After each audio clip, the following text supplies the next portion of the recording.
नमस्कार, ओम तत्सत। सभी का स्वागत एक बार फिर। और आज बहुत ही इंटरेस्टिंग अध्याय हम शुरू कर रहे हैं, अक्षर ब्रह्म योग। ना केवल अब हम इसको और प्रैक्टिकल कैसे बनाया जाए गीता को अपने जीवन में, उसके करीब जाते जा रहे हैं। जितना भक्ति योग में उतरेंगे और अल्टीमेटली ज्ञान योग में जाएंगे, ये हमें बहुत प्रैक्टिकली बताता है कि वो कर्म की स्वतंत्रता हमारे पास कैसे है और अपना प्रारब्ध हम कैसे निर्मित करते हैं। तो इसके बहुत ही विलक्षण गुण जो है अध्याय 8 में है, अक्षर ब्रह्म योग में। और इसको भक्ति योग का पाठ इसलिए माना गया है कि हम अक्षर ब्रह्म के साथ अपना योग कैसे स्थापित करें। हम जो चीज जड़ है, जो इस संसार में नश्वर है, उसके साथ योग स्थापित करेंगे तो हमारा क्या परिणाम हो सकता है, और हम अक्षर ब्रह्म के साथ योग स्थापित करेंगे। इसलिए यह भक्ति योग का पाठ है, क्योंकि जब तक हम भक्ति अक्षर ब्रह्म के प्रति नहीं रखेंगे, इस जड़ संसार के प्रति रखेंगे, तब तक मोक्ष तो बहुत दूर की बात है, हमारे सुख दुख के बंधन से मुक्त होना भी हमारे लिए इम्पॉसिबल है। और दूसरा, इसमें मेरे लिए पर्सनली जो मेरे को गीता का सर्वश्रेष्ठ श्लोक, जो मुझे लगता है सबसे प्रिय श्लोक है, वो इस अध्याय में है, जिसकी भी हम चर्चा करेंगे। जब हम गीता पढ़ते हैं तो हमें किसी को कोई चीज रेजोनेट करती है, किसी को कोई चीज रेजोनेट करती है। तो मेरे लिए तो वो एक चीज जो है, सारी गीता उसके इर्द गिर्द घूमती है, उस एक श्लोक में गीता का सार है, उसकी भी हम व्याख्या करेंगे। और इस अध्याय में हम सीखेंगे, जानेंगे अधिभूत, अधियज्ञ और अधिदैव के बारे में, और कृष्ण पक्ष और शुक्ल पक्ष के बारे में। और ये बहुत इंपॉर्टेंट कॉन्सेप्ट है, कृष्ण पक्ष और शुक्ल पक्ष का। इस अध्याय में जो श्लोक हैं, वो टिपिकली श्लोक जैसे हम पढ़ते समझते हैं, वो हमें पुनर्जन्म की व्याख्या करते दिखाई देते हैं। लेकिन हम गहराई से उनका अध्ययन करेंगे तो बात सिर्फ पुनर्जन्म की नहीं हो रही, बात हमारे पल पल के जन्म की हो रही है। हम हर एक जन्म को त्याग कर दूसरे जन्म में कैसे जाते हैं वो तो बताया ही जाया है, लेकिन हम हर एक पल को त्याग कर दूसरे पल में कैसे जाते हैं, वही डिपेंड करता है कि हम एक सप्ताह से दूसरे सप्ताह में कैसे जाएंगे, एक महीने से दूसरे महीने में कैसे जाएंगे, एक वर्ष से दूसरे वर्ष में, और इसी प्रकार एक जन्म से दूसरे जन्म में। तो जो ये सिद्धांत हैं वो बिल्कुल सनातन है, अटल हैं। वो हमारे एक पल से दूसरे पल की यात्रा के लिए भी उतने ही सत्य हैं जितना एक जन्म से दूसरे जन्म। तो शुरू करते हैं अक्षर ब्रह्म योग। अर्जुन बोलते हैं, हे पुरुषोत्तम, ब्रह्म है क्या? क्या कर्म और अध्यात्म? क्या अधिभूत, क्या अधिदैव? ज्ञान दे परात्म। अगर हमने ध्यान दें तो पिछले अध्याय में कृष्ण ने बोला था, जन्म मरण से मुक्ति पाने मेरी शरण जो आए, अधिभूत अधिदैव अध्यात्म एक ही जन्म में पाए। तो ये एक ऐसी टेक्निकल गुगली कृष्ण जी ने फेंक दी अर्जुन की तरफ कि अर्जुन समझ नहीं पा रहे, भाई ये अधिभूत अधिदैव अध्यात्म क्या होते हैं। और इसीलिए जब अर्जुन ने इस अध्याय को शुरू किया तो सबसे पहले उसने पूछा कि हे पुरुषोत्तम। और यहाँ अगेन आप लोग याद करें, जब हमने बोला था कि कृष्ण को अर्जुन ने 18 विभिन्न संज्ञाओं से विभूषित किया है पूरी गीता में, तो यहाँ उसे पुरुषोत्तम कह के उनको संबोधित किया है। और उसका अर्थ इसीलिए है कि आप जो हैं सब पुरुषों में सबसे उत्तम पुरुष हैं। मतलब बात सिर्फ मानव की नहीं हो रही, जिसको हम बोले मानव में सबसे उत्तम मानव, तो पुरुष में सबसे उत्तम पुरुष, पुरुष जो हमारे अंदर होता है, जो ईश्वर का अंश होता है, बात उस पुरुष की हो रही है। और आपका वह पुरुष सर्वोत्तम है, क्योंकि आप सब गुणों के परे हैं। तो आपको पता है कि कर्म क्या है और अध्यात्म क्या है, तो आप ही ज्ञान दें। जब आप बोलते हैं जो मेरे में आ जाएगा वो अधिभूत अधिदैव अध्यात्म एक ही जन्म में पा जाएगा, तो मेरे को जरा बताइए तो कि अधिभूत अधिदैव और अध्यात्म होता क्या है। कौन अधियज्ञ जो जीव में इस मानव देह को पाए, अंत काल में हे मधुसूदन द्वार हरि के जाए। तो अब इसके बाद कृष्ण ने जवाब देना शुरू किया, ब्रह्म बुलाते अक्षर को, अध्यात्म जीव का भाव, प्रकट हुआ जो त्याग के द्वारा संचित कर्म स्वभाव। और यही जिसकी मैं चर्चा कर रहा था, मेरे लिए सबसे प्रिय श्लोक है गीता का, अक्षरम ब्रह्म परमम स्वभावो अध्यात्म उच्यते, भूत भावोद्भाव करो विसर्ग कर्म संचते। अर्थात जो परम ब्रह्म है, अक्षर है, क्या चीज है जो परम है, जो सबसे परम है, सबसे ऊपर है, ब्रह्म का पाठ है और अक्षर है जिसका हम कभी विनाश कर ही नहीं सकते। स्वभाव अध्यात्म उच्यते, जो भी जीव का स्वभाव होता है, जो भी उसका भाव होता है, जैसी उसकी प्रकृति होती है, उसी को अध्यात्म बोला जाता है। तो अध्यात्म क्या है? हर जीव का जो कोर स्वभाव है, जो उसका अटल सत्य है, उससे वो डिग नहीं सकता। बदल सकता है जीव का स्वभाव, लेकिन एट ए गिवन टाइम जैसा उसका स्वभाव है वैसा ही वह जीवात्मा प्राप्त हुआ है। इसीलिए कोई सर्प बना है, कोई कौवा बना है, कोई मनुष्य बना है, कोई पत्थर बना है। जैसा जैसा हमने जब जब स्वभाव रखा है, हम वैसे वैसे ही जीव को प्राप्त होते चले जाते हैं। और इसीलिए इस मानव योनि में होते हुए भी हम देखेंगे, यदि हम जड़ता से बहुत बंधे हुए हैं, राग द्वेष से बंधे हुए हैं, तो हम किस तरह के मनुष्य बन जाते हैं। एक बहुत ही जिसे बोलते हैं ग्रम्पी, क्रोधित, गुस्सैल, इरिटेबल मनुष्य बन जाते हैं, जिसको कोई पसंद नहीं करता, लोग उससे दूर दूर ही रहना पसंद करते हैं। और इसके विपरीत अगर हम सबसे प्रेम रखते हैं, मृदुल स्वभाव है, किसी से हमें कुछ चाहिए नहीं, सबसे स्नेह रखते हैं, तो हम एक बहुत ही लोकप्रिय जीव बन जाते हैं। तो मानव योनि में भी आपका जैसा भाव है वही आपका अध्यात्म बन जाता है, क्योंकि वही आपके आत्म का कोर, अध्यात्म का अर्थ है आत्म का कोर, जो आत्म का अध्यात्म हो, जो उसका कोर हो, न्यूक्लियस हो। इसलिए वो अक्षर है और ब्रह्म उसी को बुलाते हैं। तो जो हर जीव का कोर है, इंस्टिंक्ट है, नेचर है, वही अध्यात्म है। और उस अध्यात्म को जो त्याग के द्वारा प्रकट करते हो, मेरी क्या प्रकृति है, मैं हो सकता है एक शिक्षक हूं, तो मेरी प्रकृति हर बात में शिक्षा देने की ही होती है, मैं रोक ही नहीं सकता। एक शिक्षक के लिए क्या प्रीरिक्विजिट है कि वो अपने किसी भी विषय को अच्छे से समझे और दूसरों को अच्छे से समझा पाए। तो यदि आपका यह स्वभाव है, आप किसी भी चीज को बहुत अच्छे से समझ लेते हैं और दूसरे को उतने ही अच्छे से समझा भी पाते हैं, तो इसका मतलब आपका वह शिक्षक का अध्यात्म रूप है।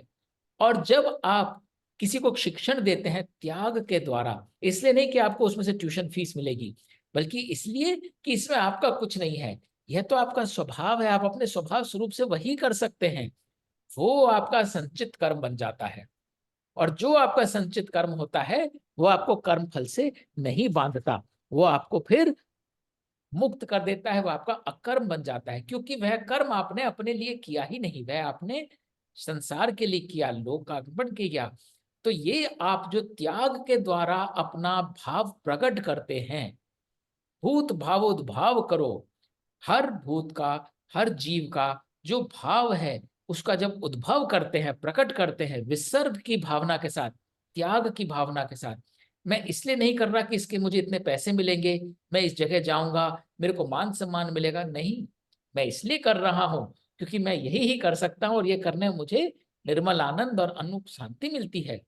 वो मेरा अकर्म बन जाता है, वो मेरा संचित कर्म बन जाता है, उस कर्म से मेरा प्रारब्ध बन जाता है आने वाले सभी जन्मों का, सभी पलों का। बहुत ही खूबसूरत श्लोक है ये, जिसमें हम अध्यात्म के बारे में जानते हैं। और इसीलिए कृष्ण ने कहा जो मेरी शरण में आ जाएगा। और इसीलिए भक्ति योग में यह आवश्यक है कि मेरी शरण मतलब किसकी शरण, हम ईश्वर किसको समझ रहे हैं। तो ईश्वर कोई जैविक रूप नहीं है, कोई एक प्रतिमा नहीं है, कोई एक चित्रण नहीं है। ईश्वर वह सत्य का भाव है, ईश्वर वह निस्वार्थ का भाव है, ईश्वर वह प्रेम का भाव है। तो जब आप निस्वार्थ भाव को प्राप्त होते हैं, निर्मल प्रेम को प्राप्त होते हैं, तब आप ईश्वर को प्राप्त होते हैं। और जब आप निस्वार्थ प्रेम को प्राप्त होते हैं तो ऑटोमेटिकली आप अध्यात्म को प्राप्त कर जाते हैं, क्योंकि आप अपना कुछ देख ही नहीं रहे हैं, आप सिर्फ अपनी भाव को प्रकट कर रहे हैं त्याग के द्वारा। इसके बाद बोलते हैं अधिभूत है नश्वर वस्तु जीव पुरुष अधिदैव, अधि यज्ञ इस देह से बंधित रहता मैं ही सदैव। अब अध्यात्म के बाद अधिभूत, अधियज्ञ और अधिदैव की बात हो रही है। तो जितनी भी मॉर्टल एनर्जी के साथ आप जुड़े हुए हैं वह सब अधिभूत है। तो यदि आपका ध्यान इस संसार में जुड़ा हुआ है, जन्म मरण में जुड़ा हुआ है, सुख दुख में जुड़ा हुआ है, क्या खोया क्या पाया में जुड़ा हुआ है, वह अधिभूत एनर्जी है। और उसके अंदर का जो जीव है, जीव पुरुष, वह अधिदैव है। तो वह अधिदैव कौन है? अधिदैव वो दैवीय शक्ति है जो आपको यह प्रेरणा देती है आप किस चीज के साथ जुड़े, किसके साथ ना जुड़े। आप किसके साथ जुड़े हैं वह अधिभूत है, लेकिन आप किसके साथ जुड़े या किसके साथ ना जुड़े, वह शक्ति जो आपके अंदर है वह अधिदैव है। और अधियज्ञ जो है, अधियज्ञ जो है श्री कृष्ण का वह अंश है जो हर जीव में बंधा हुआ है। जो एक मनुष्य को दूसरे मनुष्य से जोड़ता है। तो जब तक हम दूसरे मनुष्य को निस्वार्थ भाव से नहीं देखेंगे, हमारी अधियज्ञ एनर्जी डोमिनेंट रहेगी। क्योंकि हम मैक्सिमम क्या बोलेंगे, हम अपना ही सोच रहे हैं। अगर हम अपनी जैविक चीजों से, जड़तावादी चीजों से बंधे हुए हैं तो हम अधिभूत हैं। और यदि हमने अपने आप को थोड़ा, अपने अहम को कम कर लिया, अपनी भक्ति को बढ़ा दिया, तो हम थोड़ी अधिदैव एनर्जी की सुनने लगे। लेकिन इसके बावजूद भी ये हमारी ही बात हो रही है। जब हम दूसरे के साथ एक डिवाइन कनेक्शन बना लेते हैं, तब हम अपनी अधियज्ञ एनर्जी को जोड़ते हैं। क्योंकि जो अधियज्ञ है, आगे हम क्षेत्र क्षेत्र के विभाग योग में भी पढ़ेंगे, अधियज्ञ वो एनर्जी है जो हम सबको बांधे हुए है। उस एनर्जी के लेंस से देखें तो हम और आप बिल्कुल अलग नहीं हैं। There is nothing different between you and me. क्योंकि क्या डिफरेंट लगता है, हमें एक दूसरे की काया अलग लगती है, भाषा अलग लगती है, आवाज अलग लगती है। वो सारी नश्वर हैं, वो सारी अधिभूत है। जब ये शरीर रह जाता है यहीं पे, तो उनमें से कुछ भी हमारे साथ नहीं जाता।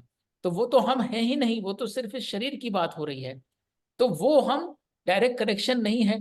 तो नेक्स्ट डायरेक्ट कनेक्शन होता है उस ज्ञान के द्वारा, उस भाव के द्वारा, जो अधिदैव है। वो भी हम अपने साथ संचित करते हैं। जब हम उसकी परे देखते हैं तो अधियज्ञ जो है, उस अधियज्ञ में मुझ में तुम में कोई फर्क है ही नहीं। वो अधियज्ञ आपका और मेरा आइडेंटिकल है। क्योंकि वो पावर है, वो फ्यूल है, वो एनर्जी है जो हम सबको चलाए रखता है, और वो हम सब में बिल्कुल आइडेंटिकल है। अंत काल में प्राण तजे जो धर के मेरा ध्यान, बिन संशय पा जाए मुझको बोले श्री भगवान। अंत काल में नर नारी जैसी बुद्धि भाव धरे, कालांतर में हे कौनते उसी गति का चाव करे। ये अक्षर ब्रह्म योग का और हमारे प्रारब्ध का, जो हम जिसे प्रारब्ध बोलते हैं, कि हमारे साथ क्या सुख क्या दुख घटित हो रहा है, ये उसका कोर एल्गोरिथम है। यम यम वापी स्मरण भावम त्यजते कलेवरम, तम तमे वैती कौनते सदा तद्भाव भावित है। कि जैसा जैसा आप अपने शरीर को छोड़ते समय भाव रखेंगे, वही भाव जो है आपको प्रेरित करेगा आपकी अगली काया, आपकी अगली एनर्जी कैसी होगी। तो ये एक जन्म से दूसरी जन्म के लिए तो ट्रू है ही, जिसको हम बोलते हैं कलेवरम छोड़ते समय, अपना कलेवर छोड़ते समय, अपना शरीर त्याग करते समय जैसी हमारी भावना होगी, शक्ति होगी, वही एनर्जी हम लेके जाएंगे। डज नॉट मैटर सारी जीवन में कैसी एनर्जी रही हमारी, सारे जीवन में हमने बहुत दान दिया, सब भला किया, लेकिन अंत में अगर हम लग रहा है इसका मुझे बदला क्या मिला, तो फिर वो सारा दान बेकार गया। आपकी अंत एनर्जी थी मेरे को क्या मिला, और अगर आप इस एनर्जी के साथ जा रहे हैं मेरे को क्या मिला, तो आपका जो नेक्स्ट ओपनिंग बैलेंस है वो उसी एनर्जी शुरू होगा, मेरे को क्या मिला। राजस एनर्जी है वो। राजस एनर्जी सारे टाइम तोलमोल करती है, मुझे क्या मिला, मुझे कितना मिल सकता है। तो अगले जीवन में आपकी राजस प्रवृत्ति होगी बिल्कुल। और ये जो हम बात कह रहे हैं अंत काल वाली, ये खाली एक जन्म के लिए ट्रू नहीं है। ये हमारे जन्म को अगर हम छोटे छोटे हिस्सों में बांट दे, किशोरावस्था से, बाल अवस्था से किशोर अवस्था, किशोर अवस्था से प्रौढ़ अवस्था, प्रौढ़ अवस्था से वृद्धावस्था के लिए भी उतनी ही ट्रू है। क्योंकि जैसा बच्चा बचपन में होता है, अगर वो अपने आप को चेंज नहीं करे तो वैसा ही वह नवयुवक बनता है। जैसा नवयुवक होता है वैसा ही वह प्रौढ़ बनता है, और जैसा प्रौढ़ होता है वैसा ही वो वृद्ध बनता है।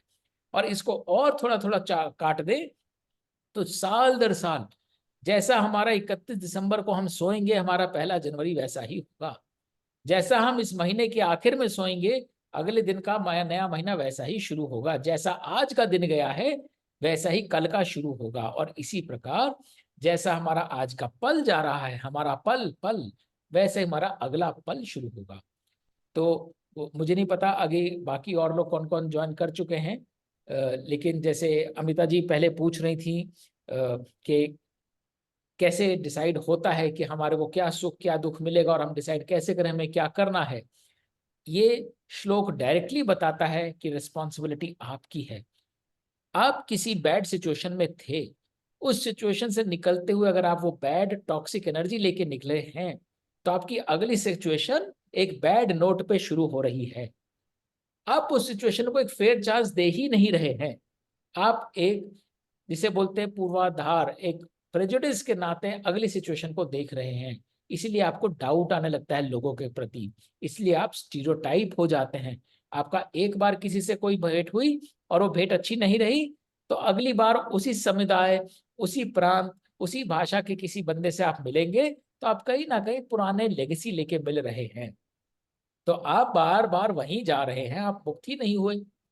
तो इसीलिए बहुत आवश्यक है कि अपने हर पल, अपने हर दिन, अपने हर वर्ष और अपने हर जन्म को, जब भी हमारा ट्रांसफर हो एक स्टेट से दूसरे स्टेट में, हमारी बुद्धि भाव बिल्कुल एक सम हो। हे अर्जुन तुम कर्म करो, करो मेरा ही सिमरन, मुझको पाने कर दो अपना निज मुझ में ही अर्पण। इसलिए अपना निज, अपना जो सेल्फ है, उस सेल्फ में क्या होता है? मन, बुद्धि, अहंकार और प्रकृति, ये हमारा सेल्फ बनाता है। तो जो हमारे मन, बुद्धि, अहंकार और पंच तत्व से बनी प्रकृति है, इस सब को मुझ में ही अर्पण कर दो। मुझ का मतलब उस सत्यता में, उस निस्वार्थता में, उस प्रेम में, निर्मोह में, निर्गुण में, उसमें अर्पण कर दो। जो हमारा सेल्फ है उसको जड़ता में अर्पण मत करो, जड़ता में मत जलाओ, उसको सत्यता में जलाओ, उसको विद्युता में जलाओ। नित प्रभु को पूजे जो, पार्थ करे अभ्यास, धरे चित्त चिंतन धरे हरि उनमें करते वास। जो मानव सर्वज्ञ धरे परम प्रभु का ध्यान, सूर्य की भांति ऊर्जित होता नहीं रहे अज्ञान। परम योगी वे प्राण करे भृकुटि मिद्य स्थापित, निश्चल मन से देह त्यागे करे ब्रह्म को प्राप्त। तो जो भी मानव निस्वाल भाव से, निश्चल भाव से प्रभु का ध्यान करता है, और बार बार मैं इस बात पे जोर दे रहा हूं कि प्रभु कोई प्रतिमा नहीं है, कोई एक ऐसी छवि नहीं है जिसको हमने ईश्वर मान लिया है और वही ईश्वर का रूप है। आगे हम विभूति योग में देखेंगे प्रभु ने क्या बोला है, वो कैसे कैसे अलग अलग रूपों में व्याप्त हैं इस पूरे संसार में। प्रभु का ध्यान का अर्थ है उस पुरुष की तरफ ध्यान डालना, उस अधियज्ञ की तरफ ध्यान डालना, उस सत्यता की तरफ ध्यान डालना। जब जब आप अपना ध्यान जो अटल सत्य है, सनातन है, उस तरफ लगाएंगे तो आप जो है सूर्य की भांति ऊर्जा आपको अंदर से आएगी। वेदी ज्ञानी का अविनाशी, आसक्तिहीन का लक्ष्य, ब्रह्म वृत्त का संकल्प है जो, सुन उसका वक्तव्य। तो अब जो ज्ञानी मनुष्य है, जिसको आसक्ति नहीं सता सकती, जिसने ब्रह्म वृत्त का संकल्प लिया है, कैसा होता है वो और क्या कर सकता है वह? सब इंद्री को वश में कर, हृदय चित्त को थाम, योग सशक्त हो मस्तक में धर ले जो भी प्राण। तो उसने इंद्रियों को अपने वश में किया है, अपने चित्त को थाम लिया है। जाते जाते जो कह जाए घोर नाद ओंकार, परम गति वह पाए स्वयं प्रभु का ले आकार। और इसलिए यहाँ पे अगेन कोई धार्मिक बात नहीं हो रही कि आप ओम का नाम लीजिए, क्योंकि ऐसा होता तो बड़े से बड़ा पापी जिसका जीव स्थिर नहीं है, जिसको दुख सुख सब सता रहा है, और वो मुंह से ओम बोल दे, तो ऐसा नहीं कि मैं मुक्ति पा जाएगा। ओम बोलने का अर्थ है उस भावना को एक्सेप्ट करना कि मैं पूरी तरह से कंप्लीट हूं, समृद्ध हूं। ओम का हम आगे देखेंगे चैप्टर 17 में। ओम का अर्थ ही, जब हम ओम तत्सत की व्याख्या पढ़ेंगे, ओम का अर्थ ही है अपने आप को सब रिसोर्सेस से भरा पूरा महसूस करना। मुझ में कोई कमी है ही नहीं, जो मुझे चाहिए वह सब है मेरे पास। तो जब भी हम एक पल से दूसरे पल में जाएं, एक जन्म से दूसरे जन्म में जाएं, जब हम यह भाव लेके जाए कि मैं तो सर्व गुण संपन्न हूं, सर्वभूतियां हैं मेरे पास, मैं तो ईश्वर का ही पार्ट हूं, मुझे किस बात की कमी है, तभी हम प्रभु का आकार लेके परम गति को प्राप्त होते हैं। मुझ में ध्यान लगा कर जो नित करे मुझे ही याद, अंत काल में वह योगी पार्थ होता मुझको प्राप्त। मुझको प्राप्त करे जो नर, ना पुनर्जन्म हो उसका, मुक्त भय वो जीव चक्र से छोड़ साथ सुख दुख का। तो इसका सीधा कॉरोलरी ये है, जिसने ईश्वर को ही प्राप्त कर लिया है, उसके लिए क्या प्राप्त करना शेष रह गया है? जिसने ओमकार की भावना रख ली है कि मेरे पास तो सारी सुख समृद्धि है, मैं तो पूरी तरह से संपन्न हूं, उसको नया जन्म दे के भी मैं क्या करूंगा? और यही ईश्वर कह रहा है, जन्म तो उसको मिलता है जिसका कहीं ना कहीं एक बंधन बंधा हुआ है उस जगह से, किसी सुख या दुख से उसने बांध लिया है। जो सर्वथा ईश्वर में लीन हो गया है, उसके तो पुनर्जन्म का अर्थ ही नहीं उठता। पुनर्जन्म लेते हुए सब जो ब्रह्म लोक विचरते, किंतु मुझ में प्राप्त जय जो नहीं जन्म फिर लेते। तो जो अलग अलग जगह विचर रहे हैं ब्रह्मलोक में। किसी को कुछ चीज ने पकड़ा है, किसी को कुछ चीज ने पकड़ा है, किसी को रूप ने, किसी को सौंदर्य ने, किसी को स्वाद ने, किसी को गंध ने, किसी को सुख ने, किसी को दुख ने। वह तो विचरेगा ही अलग अलग लोकों में, और उसको जन्म लेना ही पड़ेगा पुनः अपने शक्ति का सदुपयोग या पानी दुरुपयोग बरसना होगा। उस जन्म में अपनी सदगति प्राप्त करने के लिए, लक्ष्य प्राप्त करने के लिए। लेकिन जो मुझ में प्राप्त हो गया वह फिर जन्म नहीं लेता। 1000 युग है ब्रह्म का, एक दिवा और रात, परम योग और तत्व को समझे जो जाने है बात। क्योंकि जो जड़ता से बंध गए हैं, इतना छोटा सा जीवन है उनका, सोचो। और उसी के लिए बात बताई गई है कि 1000 युग ब्रह्मा की एक दिन होती है। हमारे हजारों साल मिला के एक युग बनता है, और 1000 युग मिला के ब्रह्मा की एक दिवा मिलती है। मतलब जब किसी चीज का नया सृजन होना होता है, उस एक नई चीज को सृजन होने में 1000 युग लगते हैं, और वही ब्रह्मा की एक दिवस है। मतलब जब मिला कुछ खाने को। हम सब की जो ये कलेक्टिव कॉन्शियसनेस है, हाँ हाँ। वो 1000 युग में जाके कुछ चेंज करती है, और इसी प्रकार 1000 युग में जाके किसी चीज का तुम्हारे वो इस अप्पम भी तरह तो से। रखे हैं। प्रमोद जी तो म्यूट कर कल लेंगे क्या फोन होगा? को। प्रमोद जी प्लीज म्यूट कर लीजिए। हाँ। एक और हम जो हैं अपने जीवन को इतना बड़ा मान लेते हैं, उस जीवन में हमें जो मिल रहा है जो नहीं मिल रहा है उसके साथ बांध लेते हैं। हमारी बिसात ही क्या है? उन 1000 जो युग में भी ब्रह्मा का तो वो एक दिन ही शुरू हुआ है, और हम अपने छोटे से जीवन में उसके सामने इतने तुच्छ से जीवन में अपने आप को जड़ता से बांध लेते हैं। तो परम योग किसके साथ स्थापित करना है? वो नहीं जो इस संसार में जड़ है। परम योग स्थापित करना है उस अटल ब्रह्म के साथ, जो हजारों साल बाद भी उसका एक ही दिन शुरू होता है। वह एनर्जी लेनी।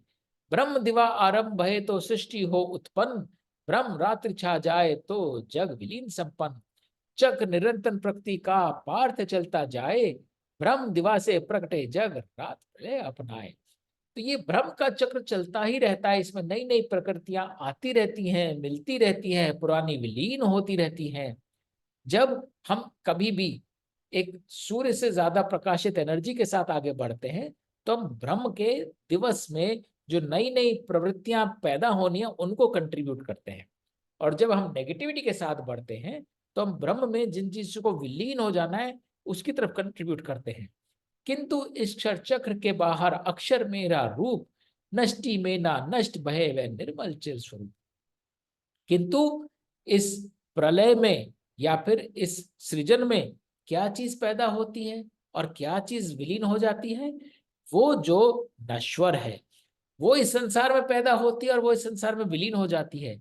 लेकिन मेरा जो स्वरूप है वो तो इस सृजन और प्रलय के परे है, और इसीलिए ना वह नष्टि में नष्ट होता है, ना उसमें कुछ नया पैदा होता है। कहें उसी को अक्षर अव्यक्त परम गति है नाम, वही ध्येय निर्वाण का अंत लक्ष्य का ध्यान। तो जब तक आप किसी भी जड़ता से बंधे हुए हो, आप इस चक्र से बंधे रहोगे। जीवन मरण, जीवन मरण, जीवन मरण, सृजन प्रलय, सृजन प्रलय, सृजन प्रलय। लेकिन जब आप इन सब से परे हो जाओगे, तभी आप उस सत्यता को प्राप्त कर पाओगे, उस निस्वार्था को, उस निर्मल प्रेम को प्राप्त कर पाओगे। वही अंततः लक्ष्य का, धाम का लक्ष्य है। जैसे प्रमोद जी बोल रहे थे मोक्ष को, पर आप बताइएगा। मोक्ष का अर्थ ही वही है कि जो आपकी छोटी छोटी ट्रैपिंग्स है उनको छोड़ के चले जाओ। ये मेरे लिए नहीं है, मेरा इसमें कुछ भी नहीं है, मेरा इसमें प्रारब्ध हो सकता है, ये खाना मेरा प्रारब्ध है, आज ऐसा भोजन मिला। बट ये इच्छा करना कि कल भी यही भोजन मिले, यह आसक्ति है। तो मुझे भोजन करना है, लेकिन भोजन के प्रति आसक्ति नहीं करनी है। सब प्राणी है जिसमें जिनसे चले नित्य संसार, पार्थ हरि वे मिलते हैं जब भक्ति होए अपार। देह त्याग कर जीव परम गति को पावे, मैं बतलाऊं भेद पुराना या फिर लौट के आवे। और इसीलिए अगर आपने अक्षर ब्रह्म के साथ योग स्थापित किया है तो आप परम गति को प्राप्त करते हैं। लेकिन आपने अगर क्षर संसार के साथ योग स्थापित किया है तो आप पुनः लौट के इसी संसार में आते हैं। साधक शुक्ल पक्ष जो दिन में उत्तरायण में जाते, परम गति हो प्राप्त उन्हें ना पुनः लोक में आते। अग्नि ज्योतिर्तिरह शुक्ल मासा उत्तरायणम तत्र प्रयाता गच्छन्ति ब्रह्म ब्रह्म विदो जना। ये भी गीता के 3-4 श्लोक कुछ इस तरह के हैं जो बहुत मिसरिप्रेजेंटेड और मिसकोटेड हैं। मिसकोटेड है क्योंकि वो उसका इंटरप्रिटेशन भी इस संसार की तरफ से ही देखते हैं कि वाकई जो आपकी एस्ट्रोनॉमिकल पोजीशन है, जब सूरज जो होता है नदन हेमिस्फीयर में होता है, उत्तरायण उसी को बोलते हैं।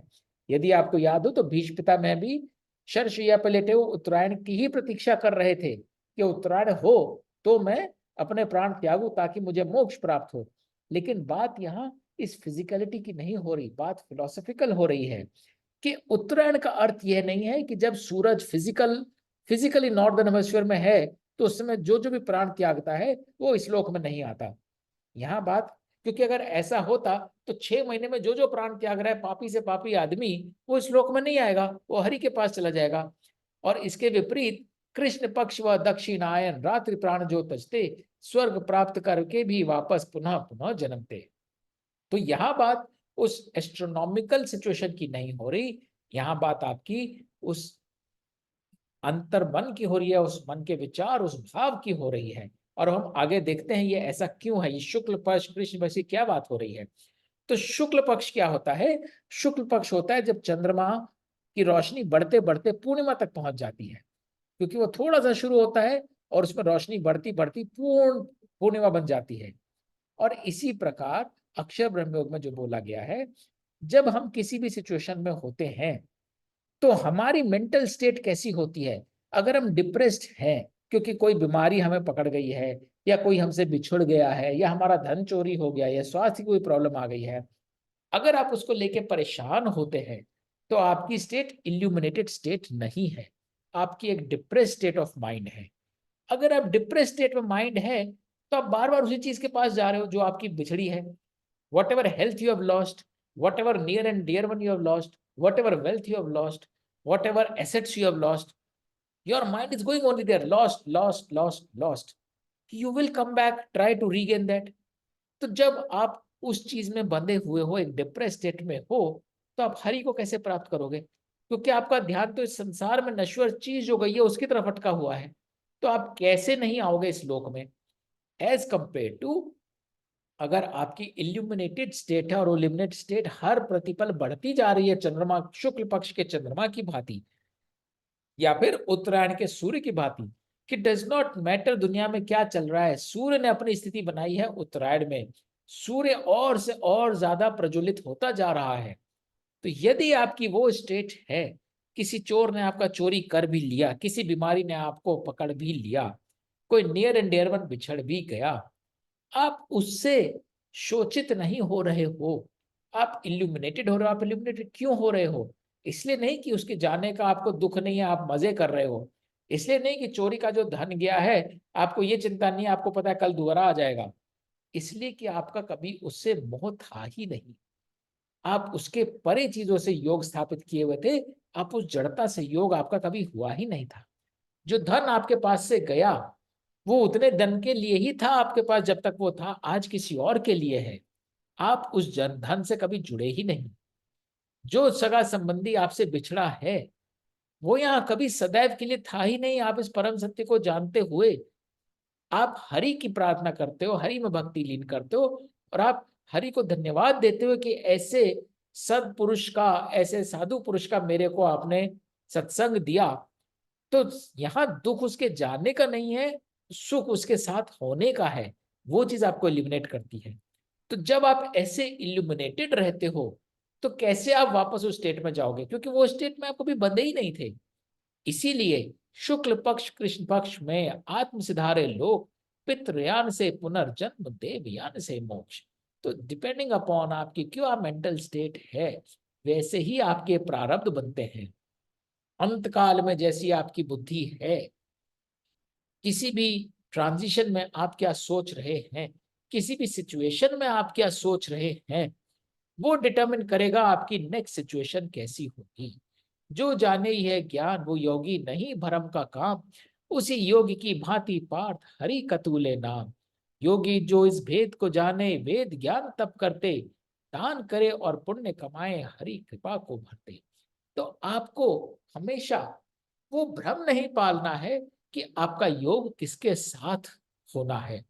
यदि आप अपना योग ईश्वर के साथ, ब्रह्म के साथ स्थापित करते हैं, तो आपको इस संसार की कोई चीज जोड़ के रखती ही नहीं है। तो ये छोटा सा अध्याय था, पर बहुत गूढ़ बातें इसमें बोली गई हैं। 3-4 बातें, जैसे मैंने रिपीट किया पहले भी, कि बहुत ही ब्यूटीफुल है, जिसमें सारी गीता का सार है कि हमारा जैसा भी स्वभाव है, उसको जब हम एक त्याग की भावना के साथ प्रकट करते हैं, वही हमारा संचित कर्म बन जाता है, और वही कर्म डिटरमिन करता है हमारा अगला पल, हमारा प्रारब्ध कैसा होगा। और जब हम एक स्टेट से दूसरी स्टेट में ट्रांजिशन करते हुए जैसा भाव रखते हैं, जैसा स्मरण रखते हैं, वैसा ही हमारा रूप और काया बन जाती है। यदि हम एक इल्यूमिनेटेड स्टेट, उत्तरायण की भांति, शुक्ल पक्ष की भांति, अग्नि की ज्योति लिए हुए हर स्टेट में से निकल के दूसरी स्टेट में जाते हैं, तो हमें वापस आने की जरूरत नहीं पड़ती है। हम ब्रह्म के साथ योग स्थापित करके सदगति को प्राप्त होते हैं।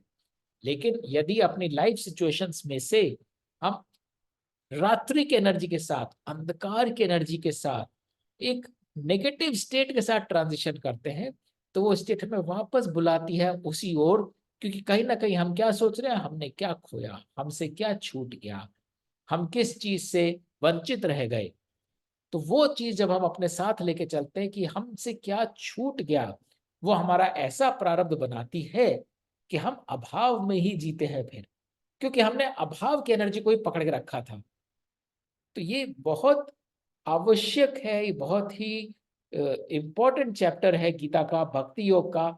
और भक्ति योग में इसीलिए, ये ज्ञान योग में इसलिए नहीं है क्योंकि इसमें कोई टूल नहीं है, this nothing you can do. ज्ञान योग में वो सारी चीजें जिनका डिसीजन आप लोगे, यहाँ डिसीजन नहीं लेना आपको।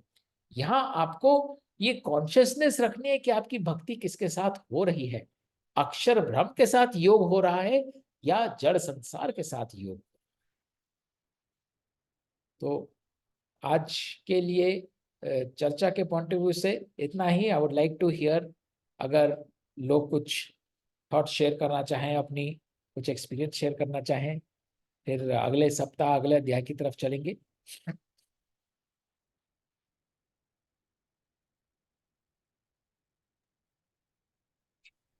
ये जो आपने गीता की पॉइंट ऑफ व्यू से तो ठीक है कि जैसा हमारा भाव रहता है वैसा ही हम फिर उसी तरह की चेतना में हम जाते हैं। लेकिन क्या ये हमारे हाथ में है क्या? मैं ये पूछ रहा हूँ कि जैसे कहते हैं कि प्रारब्ध है हमारा, तो हमारा कॉज एंड इफेक्ट ऐसे चल रहा है लगातार कि जो हमने पहले किया पिछले फ्रेम में जो थे, अब उसी से लिंक है अगला फ्रेम। तो हम ऐसे चलते चले जा रहे हैं, क्या हमारे हाथ में कहीं कुछ कंट्रोल है? ये मैं पूछ रहा हूँ। बिल्कुल कंट्रोल ऐसे है प्रमोद जी, कि बहुत ही प्रैक्टिकल सिचुएशन लीजिए। आप किसी मीटिंग में हैं, ठीक है, उस मीटिंग में आपका कोई सबॉर्डिनेट है जो कि सीनियर है, आप भी सीनियर है, वो भी सीनियर है, बट वो आपसे जूनियर है। उस सबॉर्डिनेट ने कुछ आपको गलत बोल दिया। अब वो सही बोला या गलत बोला वो एक अलग बात है, लेकिन उसने कुछ अपशब्द इस्तेमाल किए। अब यहाँ ये तो सिचुएशन है, ये आपका प्रारब्ध है। ये प्रारब्ध आपके पिछले भावों और कर्मों से हुआ कि ऐसी मीटिंग में जाएं और आपसे कोई जूनियर आदमी आपको गलत सलत कुछ अपशब्द बोल दे, जैसे शिशुपाल ने भी कृष्ण के लिए बोला था। ठीक है, तो वो प्रारब्ध है। अब चॉइस आपके हाथ में है। एक चॉइस है, आप पलट के उसी की भाषा में उसको जवाब दे दे। लोग ऐसा करते हैं, तूने ऐसे बोला भाई, तू शेर तो मैं सवा शेर, I will show you your position and I am senior to you, you shut up, I can tell you, you have no right. लोग ऐसा करते हैं। तो वो क्या कर रहे हैं, वो they are paying back in the same coin. जो एनर्जी उनको मिली थी वो उसको एम्पलीफाई करके वो एनर्जी दूसरे को दे रहे हैं। तो जब आप ये चॉइस करते हो कि आप नेगेटिव एनर्जी को एम्पलीफाई करो, तो आपके अंदर कैसा जीव है, एक नेगेटिविटी को एम्पलीफाई करने वाला है। आपको नेगेटिविटी 5 यूनिट्स की रिसीव हुई, आपने उस नेगेटिविटी को 10 टाइम्स एम्पलीफाई करके 50 यूनिट्स की उसको दे दी। हालांकि आप ये नहीं समझे कि अगर आप 50 टाइम्स किसी को दे रहे हो तो 50 टाइम्स आपको भी मिल रही है वो एनर्जी, क्योंकि आप एट एनी पॉइंट टाइम उसी इक्विलिब्रियम स्टेट में रहते हो इन अ जीरो सम गेम। ये एक चॉइस थी। दूसरी चॉइस है, आपने उसके अपशब्द सुने और आपने एटलीस्ट नेगेटिविटी के साथ नहीं लेकिन पॉजिटिविटी के साथ रिस्पॉन्ड किया, पर आपने जवाब दिया उसको। तो आपने बोला कि भाई ये तुम गलत बोल रहे हो, we can discuss it offline, but I know for sure what you are saying is wrong both in content and in the style. तो इसमें भी आप उसके साथ बंधे रहे, आपने रिटॉर्ट किया। हाँ, ये चुनाव आपने किया कि आप भड़के नहीं, लेकिन आपने रिटॉर्ट किया। एक तीसरी चॉइस है आपके पास कि उसने कुछ बोला और आपने इग्नोर किया। तो आपने बोला ये तो ठीक है, तो इनएक्सपीरियंस आदमी है, क्या इसके मुंह क्या लगना, ठीक है, ये अपना दिखा के चला गया। और एक चौथी चॉइस थी, आपने वहां तो कुछ नहीं बोला, इग्नोर भी नहीं किया, लेकिन वहां नहीं बोला, लेकिन अपने मन में आप उबल रहे हैं अब।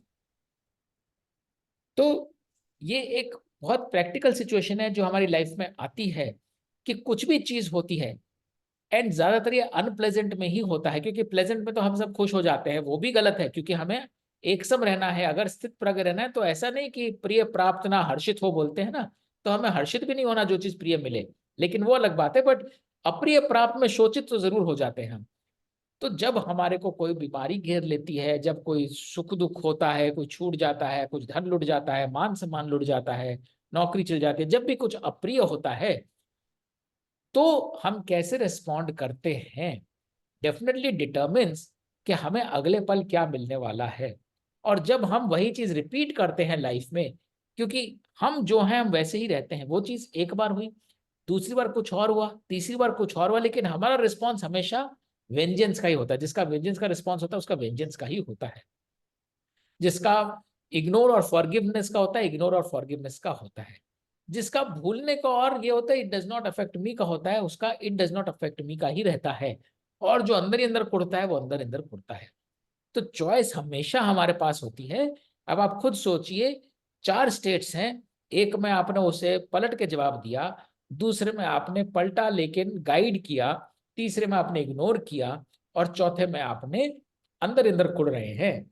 क्या ये आपको प्रभावित नहीं करेंगे चार तरह के रेस्पॉन्स?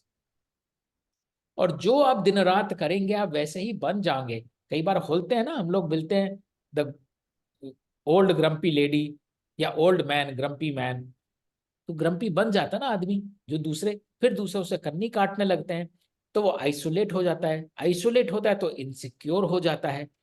तो जब जीव ऐसी एनर्जी में रहेगा, और अगर वो अपने आप को रिफ्लेक्ट नहीं कर रहा है और वो वैसा ही रहेगा, तो जब उसका अंतिम समय आएगा तो प्राण भी तो वैसे ही त्यागेगा। वो अचानक कहां से हर्षित हो जाएगा? जिसने अपने जिंदगी के 30-40 साल लोगों पर गुस्सा करते हुए निकाले हैं, वो तो अंत समय में भी कहीं ना कहीं कोई एक कुंठित भाव लेके ही जाएगा ना। तो जब कुंठा का भाव लेके आप गए हो, तो आप कैसी योनि में प्रवेश करोगे? आप एक पीसफुल योनि में तो प्रवेश कर ही नहीं सकते, क्योंकि आपके भाव में कुंठा है। वो कुंठा कहाँ चली जाएगी? तो आप कहीं ना कहीं ऐसी योनि में जाओगे जहां वो कुंठा नेचुरल बन जाएगी, जहां पे लोग बोलेंगे यार ये तो है ही, सर्प तो जहर ही उगल सकता है। वो कुंठा आपकी प्रकृति का पार्ट बन जाएगी ना। तो आप एक जहरीले प्राणी बन जाओगे, क्योंकि वो जहर आप अपने भाव में लेके चल रहे हो, या अपने भाव में आप हार्डनेस लेके चल रहे हो। तो आप ऐसी योनि बनोगे ना जो हार्ड, चाहे वो कछुआ है जिसके ऊपर हार्ड शेल हो, चाहे वो कोई और प्राणी हो जिसके ऊपर एक हार्ड बार्क हो ट्री की, या कोई ऐसा हार्ड वस्तु हो जो ऊपर से हार्ड हो, नारियल हो अंदर से सॉफ्ट हो। कहीं ना कहीं तो आप हार्डनेस लेके चल रहे हो, तो हार्डनेस ही आपको अट्रैक्ट करेगी, वो आपकी नेचर बन चुकी है। तो इसलिए अगली योनि में आप क्या प्राप्त कर रहे हो और उस योनि में भी क्या प्रारब्ध होंगे, वो चुनाव आपके पास इसलिए है क्योंकि सिचुएशन में रिस्पॉन्ड करने का चुनाव आपके पास है। हाँ, आपको जस्टिफाई करना है कि उसने मेरे को 2 गाली दी तो मैं तो 4 दूंगा ही दूंगा। आप अपने बिहेवियर को जस्टिफाई कर सकते हो, तो ठीक है। कल आपके नेचर को भी लोग जस्टिफाई करेंगे कि हाँ भाई सांप है, सांप में तो विष होता ही है। तो आप जस्टिफाई तो हो गए, लेकिन क्या आप निर्मल रह पाए? नहीं, आप सर्प बने। अब ये बात अलग है कि सर्प भी ईश्वर का ही रूप है, पर उस ईश्वर ने आपको वही दिया जो आपको चाहिए था। आपको जेलसी चाहिए थी, आपको विष चाहिए था, आपको पॉइजनस नेचर चाहिए थी, आपको मिल गई। हो आप ईश्वर का ही रूप, बट अपने पास क्या लेके चल रहे हो? विष लेके चल रहे हो। वो विष क्या कर सकता है? वो किसी को मार ही सकता है। तो वो सिर्फ आपके उतने ट्रांजेक्शनली काम आता है कि कोई आपको अटैक करे तो आप किसी को मार दो। अब वो आपका कर्म बन चुका है, क्रिया बन चुका है। क्योंकि जो पशु होते हैं वो इतना सोच नहीं सकते, वो सिर्फ रिफ्लेक्ट कर सकते हैं, वो अपने अध्यात्म की तरफ नहीं जा सकते, वो सिर्फ इतना कर सकते किसी ने अटैक किया तो आपको काट सकते हैं। तो आप सिर्फ वही करते हो। तो आपसे जब आपको स्वतंत्रता दी थी तो आपने दुरुपयोग किया, तो अगली योनि में स्वतंत्रता आपसे ले ली जाती है, आपको वही कर्म और धर्म दे दिया जाता है जिसका आपने चयन किया था, कि बेटा अब निश्चिंत हो, अब तू वही कर्म कर, अब तुझे सोचना भी नहीं पड़ेगा किसी को काटने से पहले, और किसी को जहर देने से पहले सोचना भी नहीं पड़ेगा, वही तेरी प्रवृत्ति है, और ना तेरे को उसका पाप चढ़ेगा। अब सांप किसी को काट ले, सांप को पाप नहीं चढ़ने वाला, क्योंकि अब ईश्वर ने वही उसको प्रवृत्ति दे दी जो उसने स्वतंत्रता पूर्वक चयन किया है।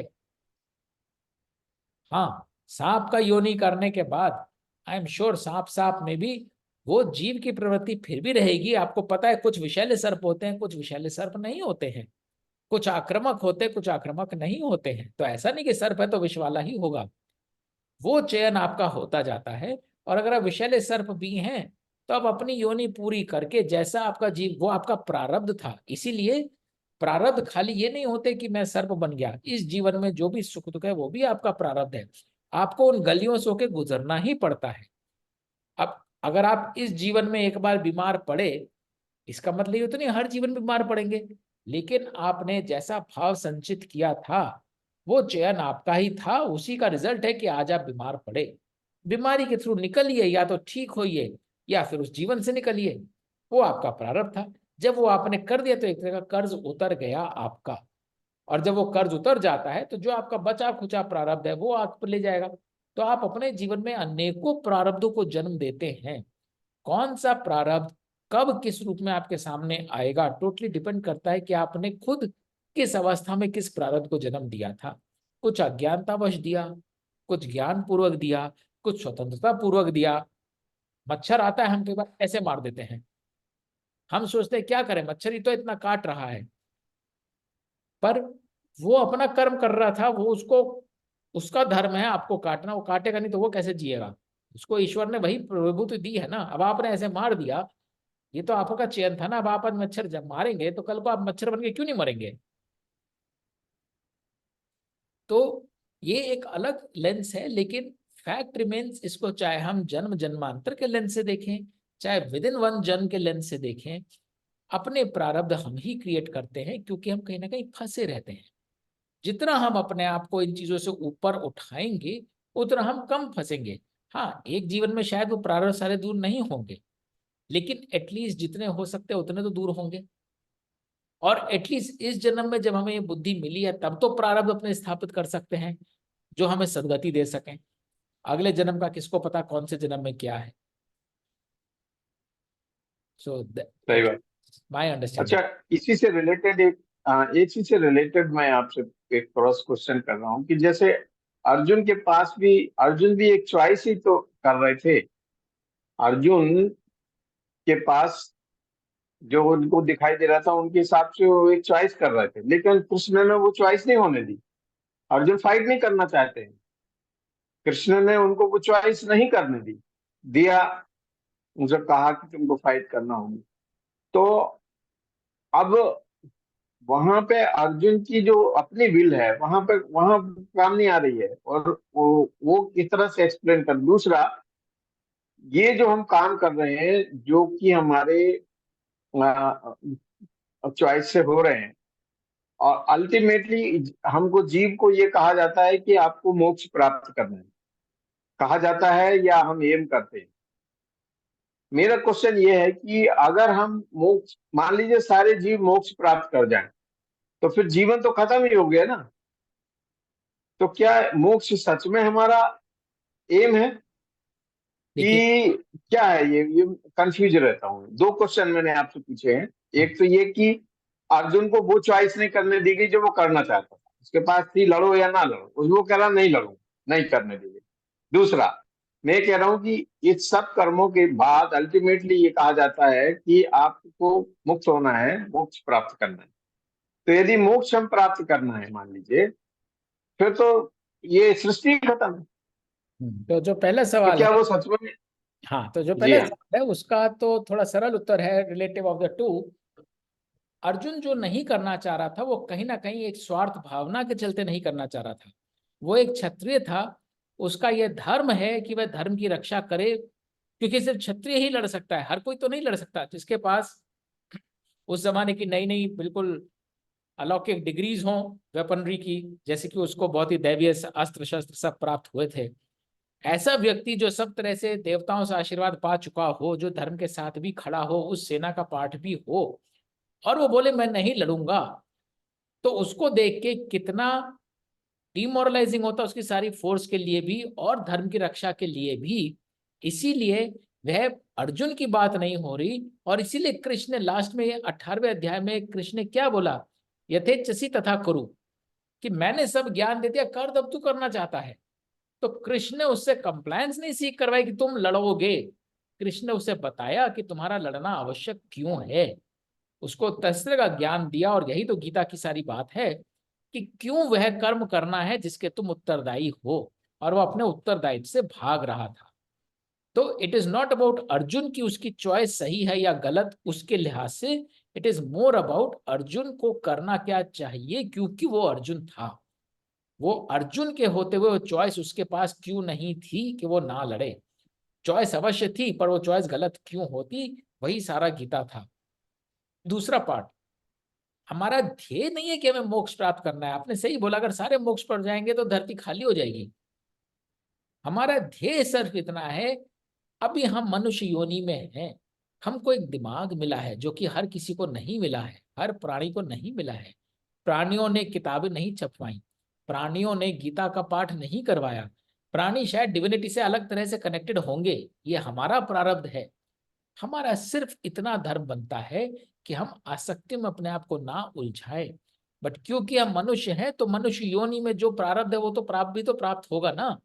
तो अब कम से कम पहले अपने आप को कॉन्शियस तो करें कि हमारा प्रारब्ध क्या है, और कैसे उस प्रारब्ध से कम अटैच हूं। ये ज्ञान प्राप्त करना तो पहली सीढ़ी है, ये हम कितनी बार चर्चा कर चुके हैं। ये विश्व के 7.5 बिलियन लोगों में से कितने से लोग हैं जो इस ज्ञान को भी प्राप्त कर रहे हैं, चाहे गीता चाहे किसी अन्य सोर्स के थ्रू। ओनली अ हैंडफुल में भी, जस्ट अ फ्यू लैक्स। तो जो बाकी हैं, आप पृथ्वी की खत्म होने की चिंता ना करें, दे विल इंश्योर कि पृथ्वी पे जीव विचरते ही रहेंगे।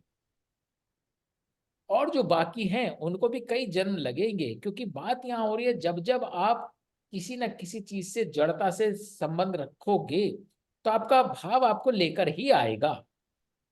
तो यस, बात ये नहीं कि हर एक प्राणी को मोक्ष प्राप्त करना है, हर प्राणी को वो करना है जो उसका धर्म है। और मनुष्य होते हुए यदि आप अक्षर ब्रह्म के साथ योग स्थापित नहीं कर रहे हो, तो आप कहीं ना कहीं अपने धर्म के विपरीत ही जा रहे हो। विपरीत जाओगे, उसके परिणाम मिलेंगे आपको। और उस योग को स्थापित करने में जितना टाइम लगेगा, वो it's a pyramid like in a corporation. तो आप बोल सकते हो कि हर कोई जनरल हो जाएगा तो फौज में लड़ेगा कौन, बट द फैक्ट इज हर कोई जनरल होगा नहीं। फैक्ट इज जनरल सोल्जर से ही बनेंगे, और सोल्जर्स में से कुछ एक लोग ही जनरल बन पाएंगे। तो moksha is not something to be obtained for everyone. Moksha is a state of mind you got to believe that exists and is attainable, provided you detach yourself from many things. व्यक्तिगत जीवन ठीक है। अगर सुखी है और संतोष उसके जीवन में है, आपकी आवाज ब्रेक हो आपका रही है, थोड़ा व्यक्तिगत ज्ञान है। थोड़ा हेलो, माइक के पास आइए, तो हाँ आगे झुके बोलिए प्लीज। मैं कह रहा था, जी। जीवन अगर सुखी है, जिसे हम सुख समझते हैं, मानते हैं कि ये सुख है, हम्म। कि हमको आनंद की प्राप्ति है, ईश्वर में ध्यान लगा हुआ है, उनकी कृपा हमको मिलती है बराबर, हम ये सोचते हैं, समझते हैं, और हमको आसपास सब दिखता है कि हमारे पास जो कुछ भी है या हमारे जो हैं वो सब बहुत अच्छे लोग हैं, और उनके होते हुए जीवन में सुख शांति का अनुभव है। तो ऐसी अवस्था में मोक्ष की जरूरत क्या है? हम्म। ये बहुत से हमारे जो ऋषि मुनि हैं या साथ में जो भक्ति मार्ग चलने वाले लोग हैं, उनका तो कहना यही है कि वो हम तो सिर्फ भगवान के चरणों में अपनी भक्ति का ही भाव चाहते हैं, वो हमको मिलता रहे, तो मोक्ष चाहिए नहीं। बिल्कुल। ये एंगल है जीवन का। अब जैसे कि मैं खुद पर्सनली फील करता हूँ इस बात को, भाई सब अच्छा जीवन है, खुशी है, प्रकार से परिवार अच्छा है, बच्चे अच्छे है, ग्रैंड चिल्ड्रन है, ग्रेट ग्रैंड चिल्ड्रन है, कोई चीज चाहे वो उपलब्ध है, कोई दिक्कत नहीं है, परेशानी होती है तो बगल के लोग हेल्प कर देते हैं। ऐसी अवस्था में हमको मोक्ष की क्या जरूरत है? हम अपने ईश्वर का ध्यान रखते हैं तो ईश्वर हमारा ध्यान रखते हैं। तो हम ये जो कल्पना है कि हर व्यक्ति को मोक्ष प्राप्त करना ही चाहिए, तो मैं समझता हूँ शायद जरूरी नहीं है। क्या कह बिल्कुल रहे हैं सही आप? कहा। It's not an objective, it's not a goal, it's not a task जो हमें अटेन करना है कि जैसे ईयरली टारगेट्स दिए जाते हैं ऐसे ही हमारे हर बर्थ के टारगेट्स की तरह है। It's a state of mind. यदि आप आनंदित हैं, सुखी हैं, संतोषी हैं, तो मोक्ष की आपको जरूरत क्या है? आप हैं ऑलरेडी उस स्टेट में हैं। तो आपको जीवन का था, हाँ, लेकिन ये नहीं कि आप अपना उत्तरदायित्व छोड़ के बहुत मोक्ष की आनंद में स्थित में है कि भाई घर पे बीवी बच्चे माँ बाप सब आपकी जरूरतमंद हैं और आप उनको छोड़ के हिमालय पर चल के आप अपने कर्तव्य से भाग गए। तो कभी भी अपने कर्म को त्याग के आप सन्यासी बन के सोचे मैंने मोक्ष प्राप्त कर लिया, भक्ति कर रहा हूं, वो गलत है। पहली चीज आपकी है, अगर आपको वो देना होता तो ईश्वर आपको ऐसी परिस्थिति भी देता या परिवार भी नहीं देता जिसमें आप नेचुरली वहां जा रहे हैं, तो कोई गलत बात नहीं है। लेकिन आपको घर परिवार मिला है और आपको ये संसार की रिस्पॉन्सिबिलिटीज बहुत दुष्कर लगती हैं और आप छोड़ के चले गए, वो गलत है। तो आप वो सही है। स्थिति में आप मोक्ष नहीं प्राप्त कर रहे हैं, वो आप अपना कर्म त्याग करके जा रहे हैं।